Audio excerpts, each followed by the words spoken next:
अजून अनेक फेऱ्या राहिल्या आहेत, मात्र सुप्रिया सुळे यांना लीड मिळत आहे. अंदाज असा होता की शहरी भागात सुप्रिया सुळे यांची लीड मात्र कायम राहील.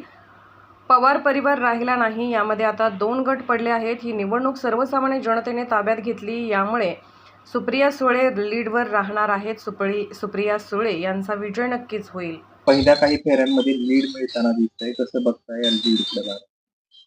फक्त बारामती सांगा तुम्हाला जे काय वाटते पण बारामती. खरं अख्ख्या देशाचं जर तुम्ही म्हणालात तर ही 3री-4थी फेरी चाललेली, त्यामुळे त्याच्यावर बोलणं आत्ताच हे खूप लवकर होईल. तसंच बारामतीच्या बाबतीत सुद्धा बारामतीत काही शहरी मतदार आहे, काही ग्रामीण भागातला आहे. त्यामुळे आता मला वाटतं 4 फेऱ्या झालेल्या आहेत. यात सुप्रियाताई लीडवर दिसत आहेत. परंतु असं जरी असलं तरी हे थोडं लवकर होईल असं मला वाटतं. थोडं आपण थांबून त्याबद्दल प्रतिक्रिया द्याव्यात. आता जर बघायला गेलं तर आतापर्यंतच्या काळाबद्दल तुम्हाला काय वाटतं? हे सल कायम सातत्यानं पुढे राहतील का याच्यामध्ये कुठेतरी खंड पडू शकतो? सगळे जर एका वेळी जर पेट्या चेक करत असतील तर मग काही फरक पडणार नाही.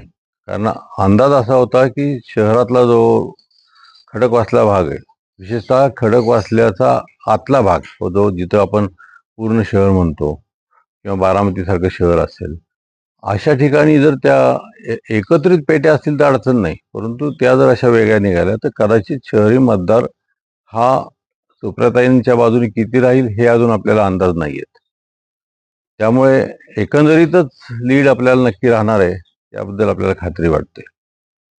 19 लोकसभा मतदारसंघामध्ये अजितदादांची आणि पूर्ण परिवार वेगवेगळा पाहायला मिळाला. कुठेतरी आताचा लीड पाहता म्हणजे पवार परिवाराने जे जे काही रणनीती केलेली आहे ती यशस्वी होताना दिसते का?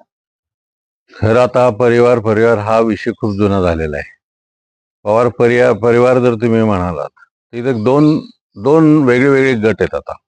एक म्हणजे वेगवेगळ्या याच्यातले विरोधी आमदार, सर्व त्यातले पदाधिकारी आणि हे सर्व जी मंडळी जी पदाधिकारी असतात ती सगळी एका बाजूला एका परिवारात गेल्यासारखी दिसत आहेत. आणि सर्वसामान्य जनता की जी पवारसाहेबांना मानते, सुप्रियाताईंना मानते आणि ज्यांना वाटतंय की हा अन्याय झालेला आहे आणि खासदारकीला पाठवताना, कारण बारामतीची जी जनता आहे, विशेषतः मतदार, त्यांना एक नक्की कळतं की खासदारसाठी सेंट्रलला कुणाला पाठवावं आणि इथं स्टेटला कुणाला पाठवावं. आणि मला वाटतं त्याचा हा परिणाम आहे. निवडणूक जनतेने हातात घेतली असं निवडणूक सामान्य जनतेने घेतलेली, नुसते जनता म्हणून चालणार नाही. कारण आत्ताच मी बोलल्याप्रमाणे की हे जे आमदार आहेत, आमदार विरोधात होते, मेजॉरिटी आमदार विरोधात होते, सत्ता त्यांच्या बाजूने होते. असं जनता म्हणते की त्यात पैशाचाही वापर झाला असं जनता म्हणते. आणि असं असताना आणि बऱ्याच वेळा सगळ्या संस्था, ज्या लोकल संस्था असतात, झेडपी, पंचायत समिती किंवा शुगर फॅक्टरी, ह्या सगळ्या त्यांच्या बाजूने असताना सुद्धा सामान्य जनतेवर हे इलेक्शन होतं आणि हे महत्वाचं आहे. दादा, आताच्या सगळ्या आताची आघाडी बघितली तर कोणाला उदाहरण याचा निश्चय आहे का? कुठला? बारामती लोकसभेत काय जी आघाडी आता सुप्रिया आघाडीवरती आहे, ही पाहतात बारामतीत गुलाल उदाहरणार? गुलाल उधळणार म्हणजे तुम्हाला असं म्हणायचं का की मेजॉरिटी येणार, आपल्या बहुमताने सुप्रियाताई विजय होणार का? ते नक्कीच होणार आहेत. सामान्य जनता बरोबर आहे. शेवट मतदार हा सामान्य जनता आहे.